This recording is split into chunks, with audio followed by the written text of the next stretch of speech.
The invitation that changed everything.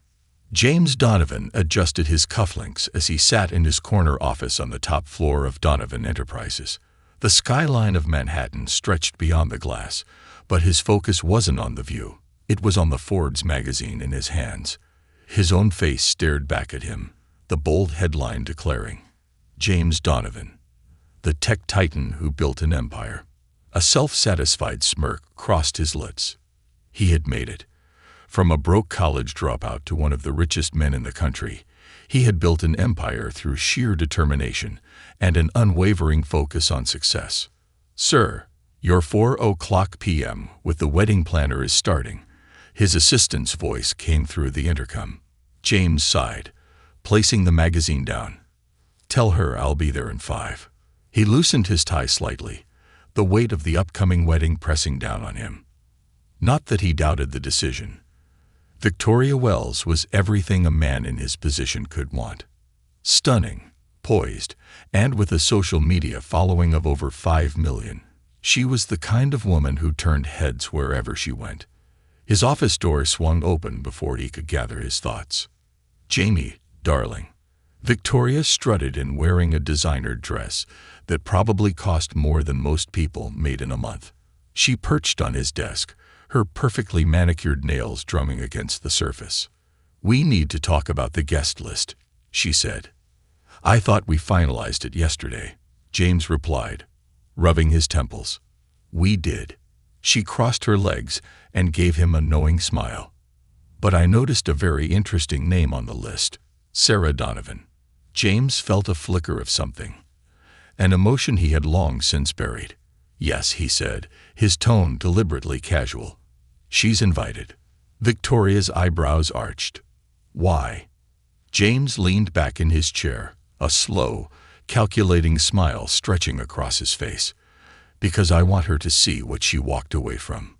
A slow smirk spread across Victoria's lips. "That's petty." "I know. I love it." 6 years ago, Sarah Donovan had walked out of his life, leaving behind nothing but a note that said, "I hope someday you realize what truly matters. I just can't wait forever." Back then, he had been too busy raising capital for his startup, too obsessed with building something that would last, to notice what he was losing. She had begged him to prioritize their marriage, to be present, but he had brushed her off. Now, with billions in his bank account and a wedding to one of the most sought-after women in the country, he wanted her to see what she had missed out on. "Are you sure this is a good idea?" Victoria asked, though her amused expression suggested she was already sold on the drama. James stood, straightening his custom-tailored suit. "It's the perfect idea." As he left his office, he pulled out his phone, scrolling to a number he had never deleted. His thumb hovered over the call button. After a moment's hesitation, he changed his mind and sent a text instead. "James Donovan, would love to see you at the wedding. Sending an invitation your way." He didn't expect a reply. He didn't need one. He had set the stage. Now all he had to do was wait. A knock from the past. 2 days later, James stood outside a modest suburban house, a cream-colored invitation in his hands. The neighborhood looked exactly as he remembered it. Quiet, picturesque, and far from the high-rise luxury he was accustomed to. The blue doors stood out against the beige siding, flower boxes overflowing with vibrant blossoms. It was so. "Sarah." He exhaled, knocking twice. A familiar voice called from inside, "Coming." Then the door swung open. Sarah Donovan stood before him, barefoot, wearing yoga pants and a simple sweater. Her hair was shorter now, but her eyes, those warm, deep brown eyes, were exactly the same. "James?" Her brows knitted together in confusion. "Hello, Sarah." He lifted the invitation slightly. "Special delivery." She hesitated before taking it, her expression unreadable. "You came all the way here just to give me a wedding invitation. I thought it would be more personal." She opened the envelope, her eyes scanning the elegant lettering. 3 weeks. Her voice was quiet.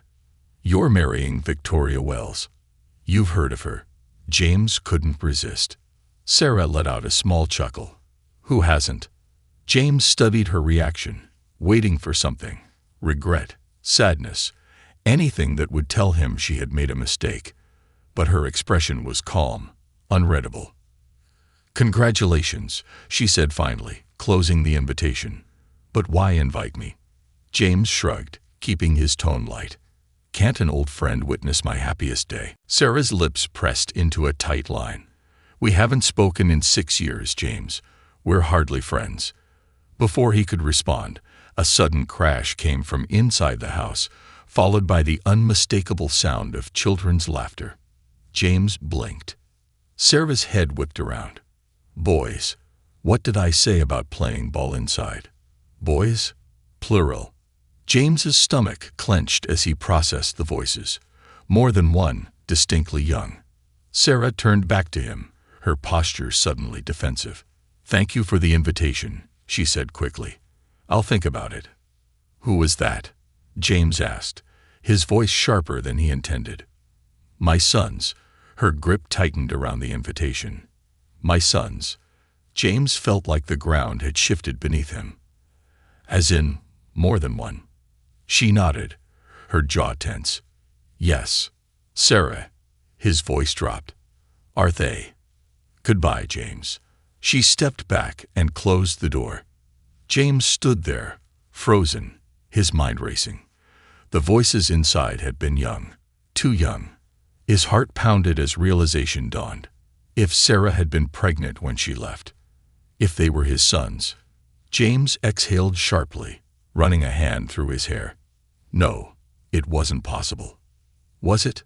As he walked back to his car, a sick feeling curled in his stomach. The invitation had been a move to show Sarah what she had lost. But now it seemed he might be the one who had lost everything. Secrets that can't stay buried. James Donovan sat in his sleek black Tesla outside Sarah's house, gripping the steering wheel so tightly his knuckles turned white. The quiet suburban street felt suffocating, a warm glow of porch lights and the occasional laughter of children making his stomach churn. His mind replayed the last 5 minutes on an endless loop. My sons. Sarah's words had shattered something inside him. He hadn't imagined it. He hadn't misheard. She had sons, plural, and judging by their voices, they were around 6 years old. Exactly how long it had been since she walked out of his life. His heartbeat pounded against his ribs as his mind did the math. 6 years ago. Sarah left abruptly. She looked sick before she left. He had barely noticed at the time, brushing it off as stress. She had something to tell me before she walked away, but I never listened. His stomach dropped. Could it be possible? Had she, kept his children from him for 6 years? The thought made his throat tighten. James pulled out his phone, staring at Sarah's number. His thumb hovered over the call button. He had never deleted her number, though he told himself it was because of old habit rather than attachment. Instead of calling, he lowered the phone and exhaled sharply.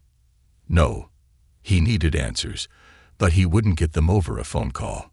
He needed to see her, to talk to her. He needed to know the truth. A sister's warning. The next morning, James showed up at his office far earlier than usual, but he barely paid attention to his company's morning operations. His assistant had left a stack of reports, emails, and investment summaries on his desk, but he ignored them. Instead, he pulled out his laptop and typed a single name into his internal company database. Sarah Donovan. A profile came up, linked to the educational software she had worked on years ago before leaving the industry. She was now listed as an elementary school teacher at a local school in New Jersey. James leaned back, rubbing his chin. He never would have imagined Sarah leaving tech entirely. She had been brilliant, one of the sharpest minds he had ever worked with. But after their divorce, she had disappeared from the tech world, and he had never questioned it. Now he was questioning everything. His thoughts were interrupted by the ringing of his office phone. "Sir, a woman named Claire Donovan is online too," his assistant said through the intercom. "She says it's urgent." James straightened. Claire, Sarah's older sister. He hadn't spoken to her in years. Put her through, he said. There was a click. Then Claire's voice came through, tense and sharp. James, what the hell are you doing? James was momentarily thrown off. Claire. Don't Claire me, she snapped. Sarah called me last night. She's rattled, James. She said you showed up at her house with a wedding invitation, and now you suddenly want to talk. James clenched his jaw. She told me she has sons, Claire. Plural. And unless my math is off, they're the same age as they would be if she were pregnant when she left me. Silence. A long, heavy silence. That was all the confirmation James needed. He exhaled, his pulse hammering. They're mine, aren't they? Claire sighed, her tone softer but still guarded. James, it's not that simple. It's exactly that simple. His voice hardened. She had my children and didn't tell me. I had a right to know. Did you? Claire's voice was cold now. James, let me ask you something. If Sarah had told you she was pregnant 6 years ago, back when you were working 19-hour days, obsessed with your startup, missing every anniversary and holiday, would you have cared? James opened his mouth to argue, then shut it, because the truth was painfully obvious. Back then, he wouldn't have dropped everything to be a father. He would have thrown money at the situation, hired a nanny, set up a trust fund, but he wouldn't have been there. And Sarah must have known that. A lump formed in his throat. Claire sighed again. Look, James, I'm not saying she was right to keep them from you, but she did what she thought was best. You were completely consumed by your company, by your ambition. Sarah needed someone who would be present, and at the time, that wasn't you. James ran a hand through his hair. I need to see them, Claire. I figured you'd say that, Claire muttered. Listen, don't push her. She's terrified of you barging in and messing up the life she built for them. I'm their father. And she's their mother, Claire shot back. She's raised them alone for 6 years. She's the one who stayed up all night when they were sick, who helped with homework, who made sure they grew up happy. James felt the weight of those words. I just want to know them, he said, his voice quieter now. There was a pause, then Claire sighed. I'll talk to Sarah. But James, don't go in there thinking you can fix this overnight. You can't buy your way into their lives. James felt a sharp pang in his chest. That was exactly what he would have done 6 years ago. Now he wasn't so sure. Face to face with the past. That evening, Sarah agreed to meet him. Not at her house, but at a quiet coffee shop on the outskirts of town. James arrived first, nerves he hadn't felt in years tightening his chest. When Sarah walked in, she was dressed in a casual sweater and jeans, her hair pulled back in a simple ponytail. She looked as effortlessly beautiful as she always had. She sat across from him, arms crossed. I assume Claire talked to you. James exhaled. Yeah. Silence stretched between them. Sarah, he said, his voice quieter. Are they mine? She hesitated for only a moment, then nodded. Yes. The world seemed to tilt. James felt *** anger, betrayal, regret. ***, a storm of emotions clashing inside him. Why didn't you tell me? His voice was raw. Sarah's eyes darkened. Because you were never there, James. You were married to your company, not to me. I had a right to know. She leaned forward, her voice rising. Would you have dropped everything? Would you have stepped away from your company to be a father?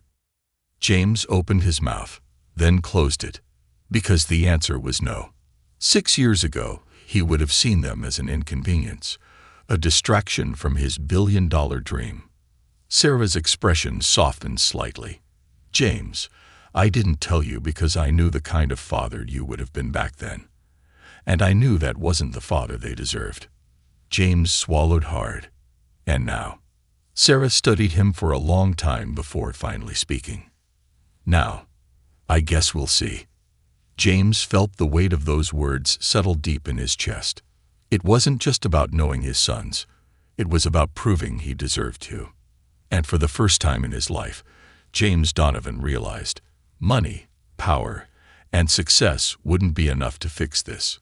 He was going to have to fight for his family, a father's reckoning. James Donovan had faced some of the toughest negotiations in the tech world. He had convinced billion-dollar investors to back his startup, built a corporate empire from nothing, and navigated cutthroat acquisitions that would have made lesser men crumble. But nothing had prepared him for this. Sitting outside the modest suburban school, gripping the steering wheel of his Tesla, he felt an unfamiliar sensation curling in his stomach. Nervousness. He had never been nervous before. But today was different. Because today, for the first time in his life, he was meeting his sons. First impressions matter. Sarah had agreed, reluctantly, to let him pick them up from school. Just this once, she had warned. They don't know you, James. This isn't a boardroom where you can walk in and take control. Just be there. Her words had lingered with him. And now, sitting in the car, watching children spill out of the school building, he felt a rare sense of vulnerability. Then he saw them. 3 identical boys walking in a tight cluster, backpacks bouncing on their shoulders. Michael, Thomas, Daniel. His sons. James exhaled sharply. He had seen photos Sarah had begrudgingly shared over text last night, but nothing prepared him for seeing them in person.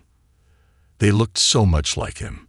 Same deep-set blue eyes, same sharp jawline, same unruly blonde hair. And yet, they weren't him. They were theirs. They were Sarah's, too. The warmth in their eyes, the easy way they moved, the way their expressions shifted in sync when they spoke. His heart squeezed. For 6 years, these boys had existed, had laughed, played, grown, and he had known nothing about them. He got out of the car just as they spotted him. 3 sets of eyes locked onto him. Sarah had told them who he was, but that didn't make this moment any less daunting. For a moment, they simply stared. Then, the tallest one, Michael, tilted his head. "You're really him," he said, almost skeptical. James managed a small smile. "I hope so." Thomas, the one with a mischievous glint in his eye, crossed his arms. "Mom says you built a billion-dollar company from nothing." "I did," James admitted. Daniel, the quietest one, adjusted his glasses. "But you couldn't make a family work." James felt that. He swallowed, pushing past the instinct to react defensively. "You're right," he said instead. "I didn't. And that's my fault." All 3 boys exchanged a glance, like a silent conversation was happening between them. Michael finally shrugged. All right. James blinked. Thomas grinned. "Mom says we should give people second chances." "Technically, this is his first chance," Daniel muttered. Michael pointed at the car. "Are we getting in or what?" James let out a breath he didn't realize he was holding. "Yeah," he said, opening the door. "Let's go." A lesson in humility. The drive was eerily quiet at first. James had no idea how to talk to kids, especially his own. So, he tried. "How was school?" A chorus of fine. "Okay." Not much to work with. He tried again. "Any favorite subjects?" Michael, sitting in the passenger seat, perked up. "Robotics. I'm building an eye-powered drone for my school project." James raised his eyebrows. "Impressive." Thomas piped up from the back. "I'm making an app." "What kind of app?" "A game," Thomas said. "But it keeps crashing. I think there's a problem with the algorithm." James glanced at him through the rearview mirror. "Want me to take a look?" Thomas hesitated, then shrugged. "Maybe." Daniel, the quietest of the 3, was reading a book. "What about you?" James asked. Daniel didn't look up. "I like physics." James blinked. "Physics? At your age?" "It makes sense," Daniel said simply. Michael snorted. "Yeah, because understanding quantum mechanics at 10 is totally normal." Daniel ignored him, still absorbed in his book. James smiled, a strange warmth filling his chest.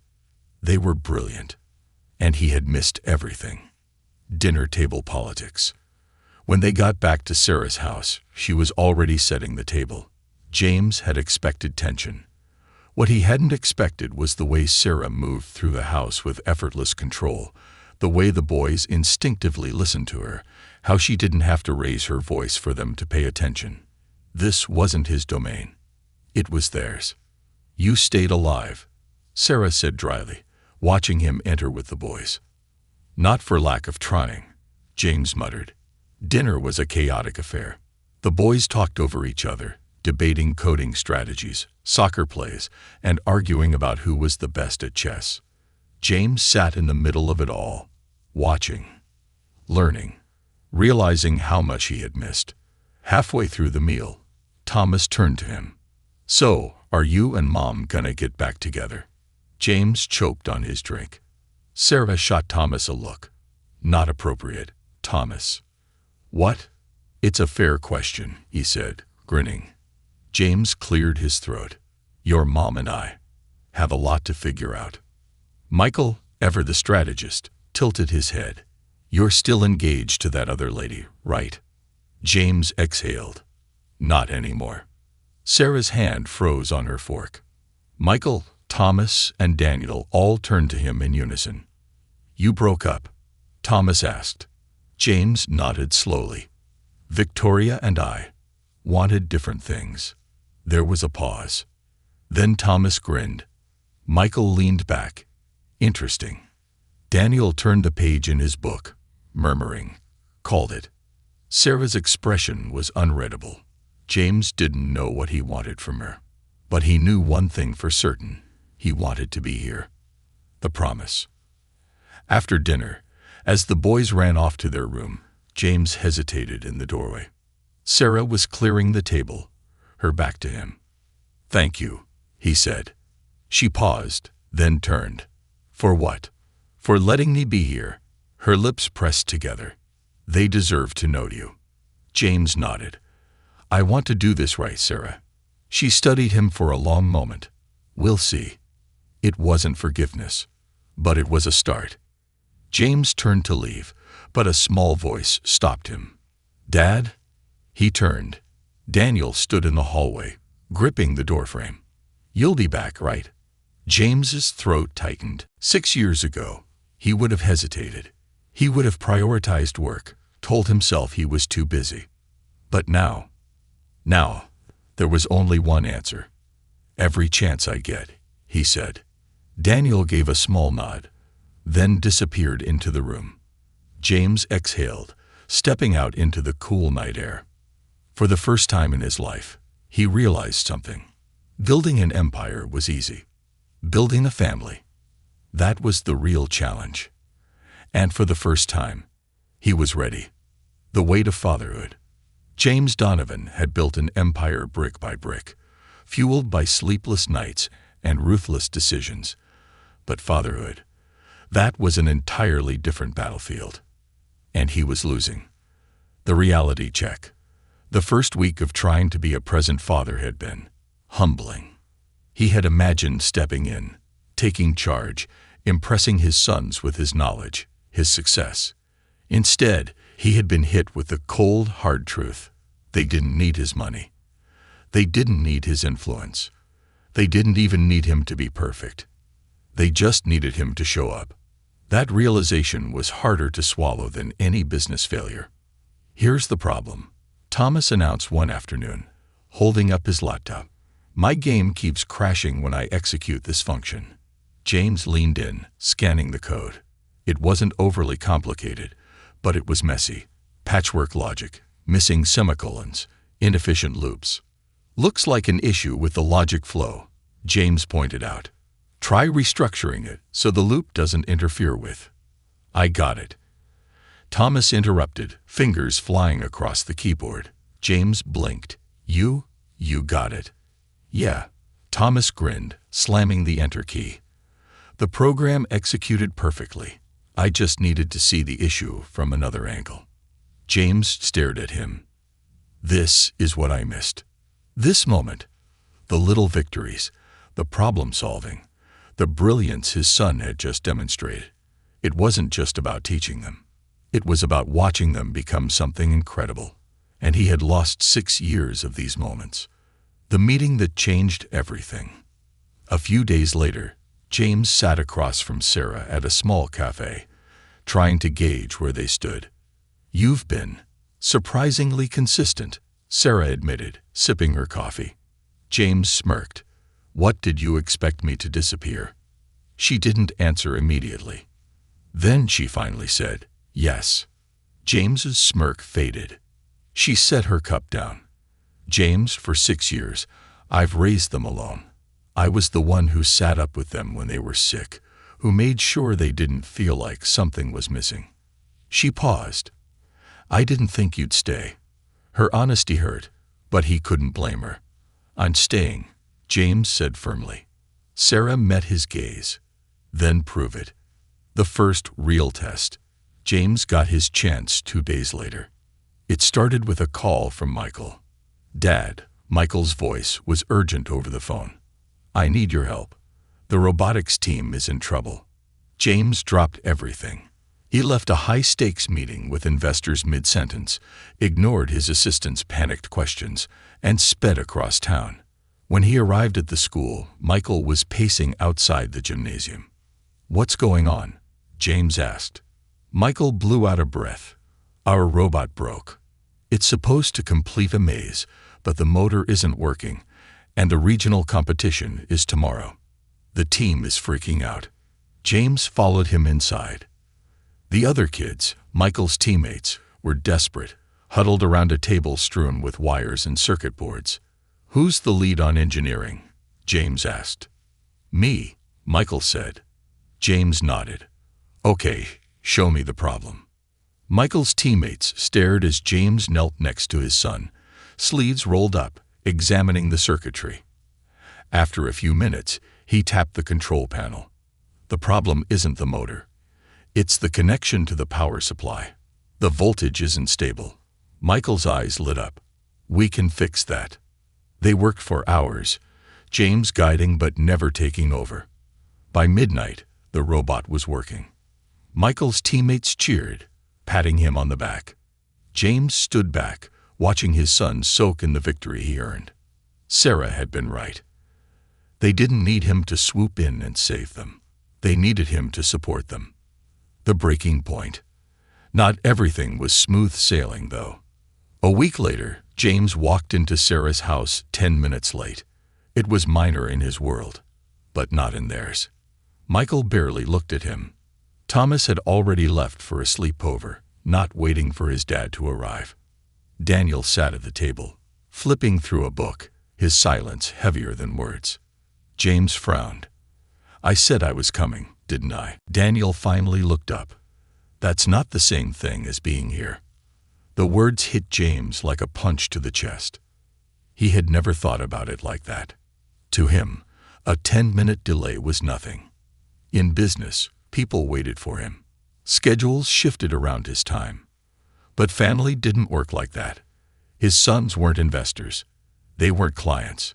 They were kids who had learned not to expect him to follow through. James sat down heavily. "I'm sorry," he said, really meaning it. Daniel closed his book. "Just don't do it again." The turning point. The moment stuck with him. So the next time Michael had a robotics competition, James arrived early. The next time Thomas asked for coding help, James sat with him for hours. And when Daniel, his quietest son, invited him to watch the stars with him one night, James said yes, even though he had an important board meeting the next morning. And that's when James realized something. He wasn't just trying to be their father anymore. He was becoming one. A conversation that changed everything. One night, after the boys were asleep, James and Sarah sat on the porch. "You're doing better," she admitted. James chuckled. "Better than what?" "A corporate robot." Sarah smiled. "Better than before." James turned serious. "Sarah, I know I can't make up for the years I missed, but I'm trying." She nodded, her expression softening. "I know." There was something there, unspoken, a memory of who they used to be. But neither of them said it. Instead, James asked, "Are they happy?" Sarah looked at him for a long moment. "Yeah, I think they are." For the first time in his life, that mattered more than any business deal. The father they deserved. Over the next few months, James changed. Not overnight, not perfectly, but permanently. He still ran his company, still attended board meetings. But his sons came first. When Daniel wanted to talk about quantum physics, James made time. When Michael had his robotics finals, James was there, front row. When Thomas launched his first app, James was his biggest supporter. One day, after a soccer game, Michael looked at him and said, "You know, you're kind of getting the hang of this, Dad." James grinned. "Took me long enough." And for the first time in years, he felt at peace. Not because of his company, not because of his money, but because of them. His real legacy, his family. Learning to be a father, James Donovan had built a legacy in the corporate world. But now, for the first time in his life, he was building something greater, a relationship with his sons. And it was the hardest thing he had ever done. An unexpected emergency. One rainy Thursday evening, James's phone buzzed just as he was about to step into an executive dinner. Sarah's name flashed across the screen. "Sarah, James, it's Daniel. You need to come to the hospital." Every thought of business vanished. He was out the door in seconds, ignoring the confused stares of his investors. Within 20 minutes, he was sprinting through the hospital corridors, rain-soaked and breathless. When he found Sarah, she was pacing outside a room, looking shaken. "What happened?" he demanded. She turned, relief flashing across her face. He had an asthma attack. It was bad. James' stomach dropped. Asthma. He didn't even know his son had asthma. "Is he okay?" His voice was raw. Sarah nodded, exhaling. "He's stable now. They're keeping him overnight for observation." James ran a hand through his hair, the weight of what he didn't know crushing him. "I didn't even know he had asthma," he murmured. Sarah's gaze softened. "I know." The unspoken words hung in the air.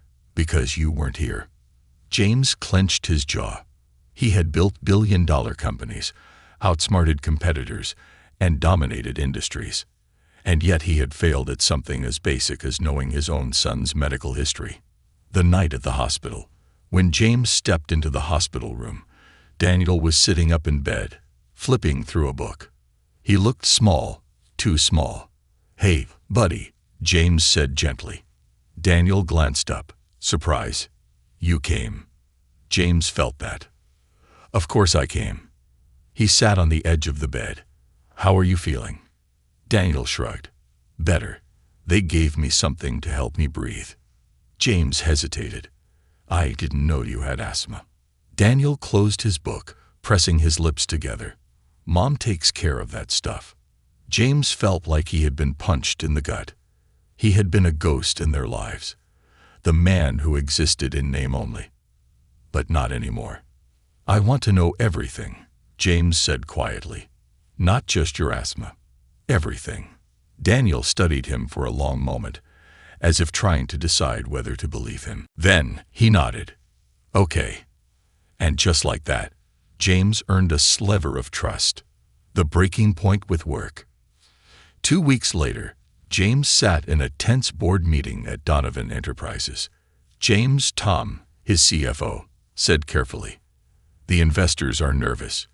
You've been absent a lot lately. Meetings canceled. Priorities shifted."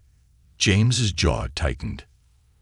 "You're missing opportunities," another executive added. "Tech Vision is making aggressive moves. If we don't respond." "Let them make their moves," James interrupted. Silence. All eyes turned to him. James exhaled, leaning forward. "For years, I lived in this office. I put this company before everything else, and I lost my family because of it." His voice was steady. "But I won't make that mistake again." Tom frowned. "James, you built this empire. You can't just. I'm not walking away, James said. But I'm done letting it consume me. The boardroom was silent. Then Patricia, his legal advisor, cleared her throat. So, does this mean we're canceling the Microtech acquisition? James smirked. Not canceling, he said. Just delegating. Tom blinked. To who? James stood. To you. Tom's mouth fell open. James adjusted his cufflinks, a rare lightness in his chest. I have a robotics competition to get to, he said. Then he walked out of the meeting without looking back. A father's choice. That night, James arrived 15 minutes early to Michael's robotics competition. When his sons saw him, their eyes lit up. You made it. Michael beamed. James smiled. I said I would. Sarah, standing nearby, watched him carefully. This time, she didn't look skeptical. This time, she looked proud. And for the first time in his life, James felt like he had won something that actually mattered. The price of redemption. James Donovan had spent his entire life chasing success, believing it was the one thing that defined him. But now he was chasing something more important, his family. And for the first time, he was terrified of losing. The court papers. It happened on a Friday morning. James had just finished a workout when his phone buzzed. New message from Sarah. Sarah, we need to talk. Now. His chest tightened. He quickly called her. Sarah, what's wrong? There was hesitation in her voice. James, I got a call from my lawyer this morning. James frowned. Lawyer? Sarah exhaled. My legal counsel thinks we need to make things official. Something cold settled in James's stomach. Official. As in custody arrangements. James stopped breathing for a second. Sarah, he said slowly, you think I'd try to take them from you? No, she said immediately. But James, they're your sons. You've stepped into their lives, and things are changing. I need to protect them. James ran a hand through his hair. Are you filing for full custody? No, I would never do that. Then what? Shared custody, she said carefully. Legal rights for you. We need structure. James exhaled. He had expected something like this, but it still hit harder than he anticipated. This was real. It wasn't just making up for lost time anymore. It was permanent. He was their father, not just a guest in their world. And with that came responsibility. All right, he said finally. Let's make it official. The boys' reactions. James wasn't sure how the boys would react. So that night, when he sat them down in Sarah's living room, he braced himself. Mom and I have been talking, he started. 3 identical sets of blue eyes focused on him. We're setting up official custody arrangements, James continued. That means I'll have set days with you guys. We'll have a schedule, so you'll always know when I'll be around. Michael was the first to react. Wait, so this means you're not leaving? James's throat tightened. No, buddy. I'm not leaving. Michael nodded, satisfied. Thomas grinned. So, does this mean 2 Christmases? Sarah groaned. Thomas. What? I'm just asking the important questions, he said innocently. Daniel, as usual, was quiet. Daniel? James asked gently. Daniel met his gaze. So, this means you're really staying? James nodded. Yeah, I'm really staying. A long pause. Then, Daniel simply nodded. And just like that, James realized something. This wasn't just about legal rights. It was about proving to them, every single day, that he was here to stay. The wedding invitation he didn't expect. James thought things were finally settling down, until he got an invitation he never saw coming. It arrived in the mail, tucked in an elegant envelope. James opened it, frowning as he read the words. You are cordially invited to the wedding of Victoria Wells and Andrew Whitmore. James stared at the invitation. Victoria was getting married. Already. A slow, strange sensation crept through him. He wasn't sure if it was relief or regret. Victoria had once been his future. Now she was a closed chapter. And yet, he wasn't the man she left. Sarah found him later that evening, still holding the invitation. "Is that what I think it is?" she asked, raising an eyebrow. "Yep. How do you feel about it?" James smirked. "Surprisingly. Okay." Sarah tilted her head. "You sure?" He exhaled, looking at her. "Yeah," he admitted, "because for the first time in my life, I actually know what I want." Sarah studied him carefully. "And what's that?" James met her gaze. "You. The boys. This." Sarah's breath caught. But before she could respond, Thomas's voice yelled from the other room. "Mom, Dad, stop staring at each other weirdly and come play Mario Kart." Sarah let out a laugh, shaking her head. "Guess we're needed," she said. James smiled, setting the invitation aside. Because this, his family, his sons, their chaotic, beautiful life, was worth more than anything he had ever built. And for the first time in his life, James Donovan felt whole. A legacy beyond money. James Donovan had spent his life building an empire. But as he sat in the stands at Michael's robotics competition, surrounded by his sons, their laughter, their energy, their world, he realized something profound. His real legacy wasn't in the tech empire he had built. It was here, with them. A father's greatest test. For the past year, James had been rebuilding. Not just his relationship with his sons, but himself. He had gone from being a stranger in their lives to a constant presence. From a businessman who made time when convenient to a father who prioritized them above all else. And just when he thought he had finally found balance, life decided to test him. Donovan Enterprises was collapsing. It started with the microtech deal falling through, then a cyber attack on their infrastructure. By the time James realized the true extent of the damage, it was too late. Investors were panicking. Stock prices were plummeting. The company was hemorrhaging money, and James was being pressured to fix it immediately, or risk losing everything he had built. The impossible choice. Tom, his CFO, sat across from him in the conference room, his face grim. "We have two options," Tom said. "We take on emergency funding from an outside investor, which means giving up control." James leaned back. "Or," Tom hesitated, "or we sell." James's fingers tapped against the table. Selling the company would mean walking away from the empire he had spent his life building. He had never considered that an option before. Until now. Until Michael's robotics team was waiting for him to judge their prototype. Until Thomas was showing off his first coding project at school next week. Until Daniel had asked him, so casually, if he'd be there for his astronomy presentation.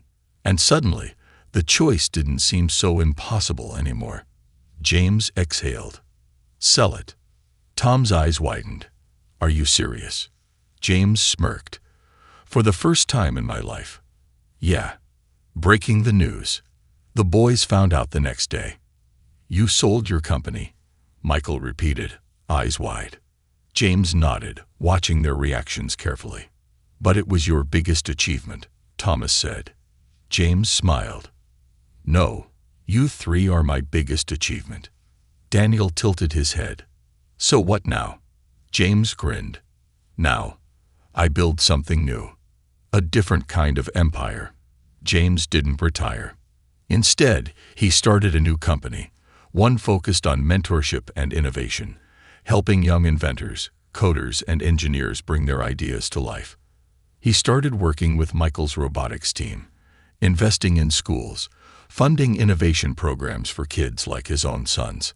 And for the first time in his life, his work wasn't about profits or stock prices. It was about people. It was about impact. It was about legacy. A wedding he never expected. One evening, a year after stepping into his sons' lives, James found himself nervously adjusting his tie. Not for a business meeting, but for a wedding. His own. Sarah stood in front of him, radiant, her eyes filled with something he never thought he'd see again: trust. "You sure about this?" she teased. James smiled, pulling her close. "I've never been more sure of anything in my life." The ceremony was small, just family, close friends, and 3 very enthusiastic boys standing beside them. When the officiant asked, "Who gives this woman away?" Michael, Thomas, and Daniel spoke in unison. "We do." And just like that, James won the only deal that ever truly mattered: a legacy that lasts. Years later, James watched as his son stood on the stage of their high school graduation. Michael, top of his class, had already been accepted into MIT. Thomas, the youngest entrepreneur in the family, had built an app that went viral before he even turned 17. Daniel, with his quiet brilliance, had been invited to intern at NASA. James sat beside Sarah, pride swelling in his chest. "They're amazing," he whispered. Sarah smiled, squeezing his hand. "So are you." James exhaled. He had spent so much time trying to prove to the world that he was successful. And in the end, his greatest success wasn't in numbers or headlines. It was in the 3 boys who stood tall before him. The ones who had once questioned if he would stay, who now never doubted it for a second. And as Michael tossed his graduation cap into the air, James realized something. He had spent his life chasing the wrong kind of legacy. Now he had everything he ever wanted, and he wasn't going to waste a single second of it. A legacy that matters. James Donovan had spent years measuring his success in profits, stock value, and acquisitions. Now he measured it in soccer games, school projects, and late-night science discussions with his sons. And for the first time in his life, he didn't feel like he was chasing anything. He felt like he had arrived. A father's gift. One evening, just before Michael, Thomas, and Daniel were set to leave for college, James sat at his desk, staring at 3 leather-bound journals. Inside them were letters, memories, advice, lessons he had learned too late but hoped his sons would carry with them. He had started writing them the day he sold his company, pouring everything he wished he had known earlier into those pages. Lessons on life, on love, on what truly mattered. The next morning, he handed each of them a journal. Michael raised an eyebrow. "What's this?" "Something to remind you," James said, "of what's important." Thomas flipped through his. "Dad, we already have the internet for advice." James smirked. "Yeah. Well, this one won't ask for your personal data or sell you ads." Daniel, the quietest, ran his fingers over the pages. "You wrote all of this?" James nodded. Michael tilted his head. "So are these like Dad's rules for life?" James smiled. "More like reminders, because life moves fast, and sometimes you need to slow down and remember what's real." The boys exchanged glances, something unspoken passing between them.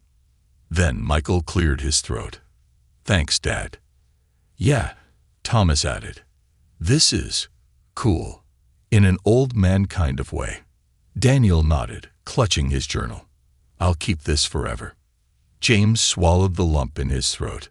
They had no idea how much those words meant to him. The final goodbye. Move-in day at college came too fast. Sarah and James stood together, watching as their sons packed their dorm rooms, met their roommates, and started their next chapter. Michael, ever the leader, was already talking to his new robotics professor. Thomas, the entrepreneur, was handing out flyers for an app he hadn't even launched yet. Daniel had found a telescope within 5 minutes of arriving and was already making friends with the astronomy department. James couldn't be prouder. But as he hugged them goodbye, a pang of something deep and painful settled in his chest. For years, he had fought for this, for them. And now, they were leaving. Michael gave him a lopsided grin.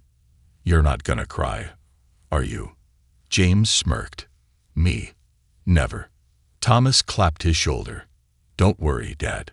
We'll visit, probably, if you bribe us with food." Daniel simply nodded. "We'll call. And you better answer." James laughed, shaking his head. "I'll always answer," he said. And for the first time in his life, he truly meant it. The true legacy. That night, as James and Sarah drove home to their now quiet house, she reached over and took his hand. "You did it," she whispered. James exhaled. "We did it." He looked out at the road ahead, a future not filled with boardrooms and deals, but with time, with love, with purpose. His empire. It wasn't in money. It wasn't in power. It was in them. And for the first time in his life, James Donovan was exactly where he was meant to be.